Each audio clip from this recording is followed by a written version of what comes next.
Malam itu terasa berbeda dari malam-malam sebelumnya. Ada sesuatu yang menggantung di udara, sebuah firasat yang tak bisa dijelaskan. Angin dingin bertiup lebih kencang dari biasanya, membawa aroma melati yang menusuk hidung, menusuk kalbu. Baunya begitu kuat hingga membuatku merinding. Langit malam begitu gelap, pekat, tanpa satupun bintang yang bersinar. Seolah alam semesta pun berduka. Kami berkumpul di rumah Bu Lastri, rumah yang kini dipenuhi kesedihan dan doa. Rumah itu terasa begitu kecil, begitu pengap. Malam ketiga tahlilan, malam yang katanya menjadi penentu bagi arwah yang telah pergi. Malam yang penuh misteri.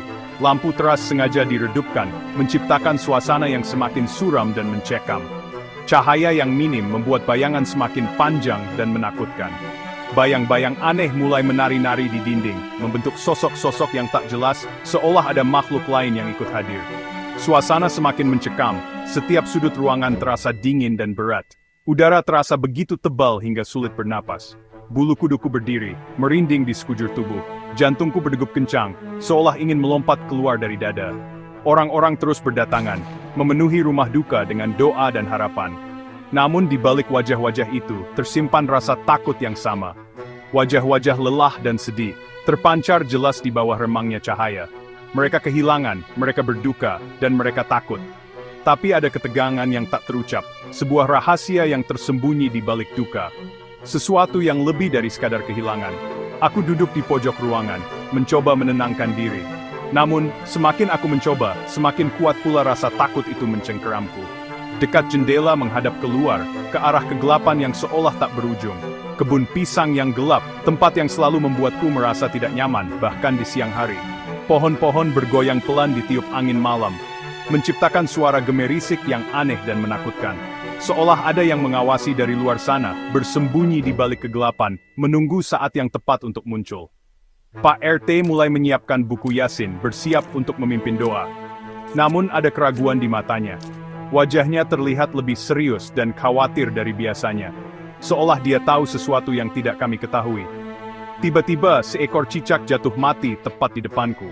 Sebuah kejadian yang membuat semua orang terdiam. Pertanda buruk, kata orang tua zaman dulu. Sebuah isyarat dari alam gaib bahwa sesuatu yang buruk akan segera terjadi.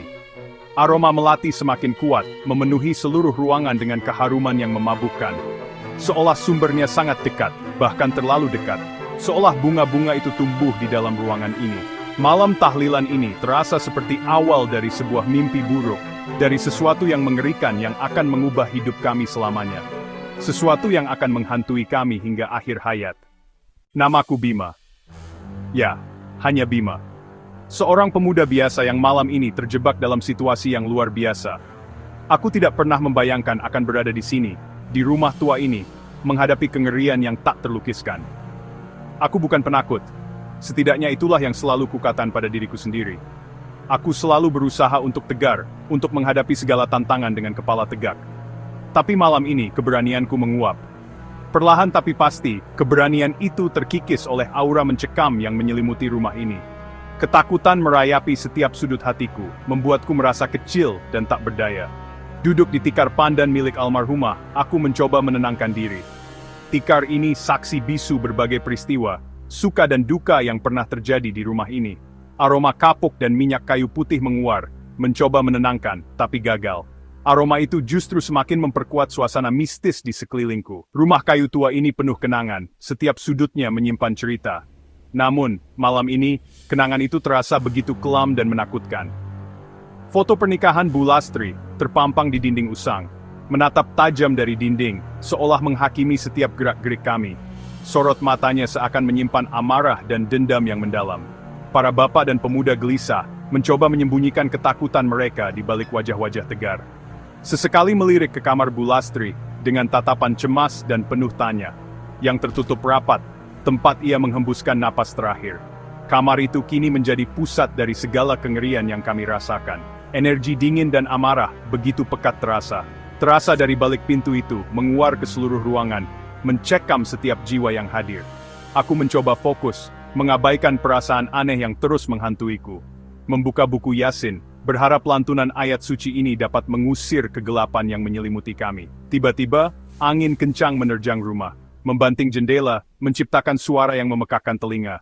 Semua terkejut, tersentak dari lamunan mereka. Pak RT bilang itu hanya angin, mencoba menenangkan suasana yang semakin tegang. Tapi aku tahu, jauh di lubuk hatiku, ada sesuatu yang tidak wajar. Angin ini bukan sekadar fenomena alam biasa. Bau anyir samar tercium, menusuk hidungku. Jantungku berdebar, semakin kencang, semakin tak terkendali. Malam ini jelas tidak biasa. Malam ini awal dari sebuah mimpi buruk yang tak pernah bayangkan sebelumnya. Pak RT memberi isyarat, tahlilan dimulai. Suara doa lirih, seolah takut mengusik keheningan. Semakin khusyuk kami berdoa, semakin terasa kehadiran lain di ruangan. Aku berusaha fokus pada ayat-ayat Yasin, tapi pikiran melayang ke tatapan kosong Bu Lastri di foto tua. Zikir bersautan, tapi ritmenya aneh. Di antara suara kami, terdengar bisikan tipis, suara wanita, sangat dekat di telinga. Aku melirik, semua menunduk, tak ada yang aneh. Bisikan itu makin jelas, berubah jadi ejekan dingin. Napasku sesak, ruangan terasa sempit. Doa kami seolah tak mampu mengusir hawa jahat yang menyelimuti.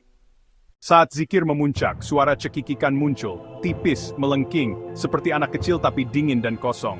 Aku berhenti berzikir, jantungku berdegup kencang. Beberapa orang juga terdiam, wajah pucat, mata mencari sumber suara. Mas Udin berbisik, "Kamu dengar itu?" Aku hanya mengangguk. Cekikikan makin keras, berpindah-pindah dari sudut ruangan ke langit-langit, lalu ke balik pintu kamar. Pak RT mulai terganggu, zikirnya dipercepat, lampu berkedip lalu padam total. Ruangan gelap, hanya cahaya remang dari teras. Kepanikan mulai terasa. Di tengah kegelapan, cekikan berubah jadi tawa wanita dewasa, melengking, mengkitkan. Dalam gelap, tawa itu memenuhi ruangan. Kami terpaku, tak berani bergerak. Di sudut dekat jendela, bayangan putih perlahan muncul. Sosok wanita berkafan kusam, rambut panjang menutupi wajah. Udara membeku. Dia mengangkat kepala, wajah pucat, mata hitam legam, mulut terbuka lebar menertawakan kami. Itu Bu Lastri, tapi bukan yang kami kenal. Tawanya semakin keras, seolah mengejek doa-doa kami. Aku tak bisa bergerak, tubuhku kaku, air mata menggenang karena takut. Sosum menatap kami satu persatu, cuma tekanan kami. Tawa mengerikan itu memecah keheningan. Seseorang berteriak, "Hantu!" Semua orang panik, berlarian keluar rumah. Suara teriakan, tangisan, dan tawa Bu Lastri bercampur jadi simfoni horor. Aku masih terpaku, hingga Mas Udin menarik lenganku. "Bima, ayo lari." Aku tersadar, ikut berlari membabi buta. Di luar, napas terengah, beberapa orang jatuh, ada yang menangis histeris. Kami berkumpul di jalan, saling pandang dengan wajah ketakutan. Dari dalam rumah, tawa itu perlahan mereda, digantikan keheningan yang lebih menakutkan. Rumah Bu Lastri berdiri sunyi, seolah tak pernah terjadi apa-apa. Tapi kami tahu, kami baru saja melewati neraka. Malam itu, sebuah malam yang kelam. Kegelapan menyelimuti desa kami, membawa serta hawa dingin dan mencekam. Angin berbisik melalui pepohonan, seolah menceritakan kisah-kisah yang tak ingin kami dengar. Malam itu meninggalkan luka mendalam. Luka yang tak hanya terlihat, namun juga terasa hingga ke relung jiwa. Luka yang mengubah kami, selamanya. Tak ada yang berani pulang sendirian, setelah kejadian mengerikan itu. Ketakutan merayapi setiap sudut desa, menghantui setiap langkah kami. Kami berjalan berkelompok, saling menjaga dan menguatkan. Mencoba untuk tidak larut dalam kepanikan yang melanda. Sunyi, sunyi yang memekakkan telinga, sunyi yang menyimpan misteri. Keesokan hari, mentari pagi menyingsing, namun tak mampu menghapus jejak kengerian malam sebelumnya. Kisah hantu tertawa menyebar, dari mulut ke mulut, semakin dibesar-besarkan. Tahlilan dipindah ke masjid, sebagai upaya untuk mencari perlindungan dan ketenangan. Jamaah berkurang drastis, ketakutan mengalahkan keyakinan. Rumah Bu Lastri kosong, ditinggalkan begitu saja, menjadi saksi bisu tragedi. Angker, aura mistisnya semakin kuat, menarik rasa ingin tahu sekaligus ketakutan. Jadi monumen bisu, pengingat abadi akan teror malam itu. Malam yang mengubah segalanya. Aku tak bisa tidur berminggu-minggu, bayangan itu terus menghantuiku setiap malam. Wajah dan tawa Bu Lastri, yang dulu ramah dan hangat, kini berubah menjadi mimpi buruk. Selalu terbayang, menghantui setiap sudut pikiranku. Aku jadi pendiam, menarik diri dari dunia luar, tenggelam dalam trauma. Mudah terkejut, setiap suara keras membuatku gemetar ketakutan. Sebagian diriku hilang, terkubur bersama kenangan buruk di rumah itu. Rumah yang kini menjadi simbol ketakutan dan kehilangan. Bertahun-tahun berlalu, waktu terus berjalan, namun luka itu tetap menganga. Rumah itu tetap kosong, ditumbuhi semak belukar, semakin menambah kesan angker. Orang bilang, cerita-cerita aneh terus bermunculan, menambah misteri rumah itu. Kadang tawa melengking, konon katanya masih terdengar di tengah malam. Masih terdengar dari dalam, membuat bulu kuduk merinding. Aku tak pernah berani membuktikan. Aku memilih untuk menjauh, menghindari mimpi buruk itu. Satu malam itu sudah cukup untuk menghantuiku seumur hidup. Kisah ini jadi legenda, diceritakan dari generasi ke generasi sebagai peringatan.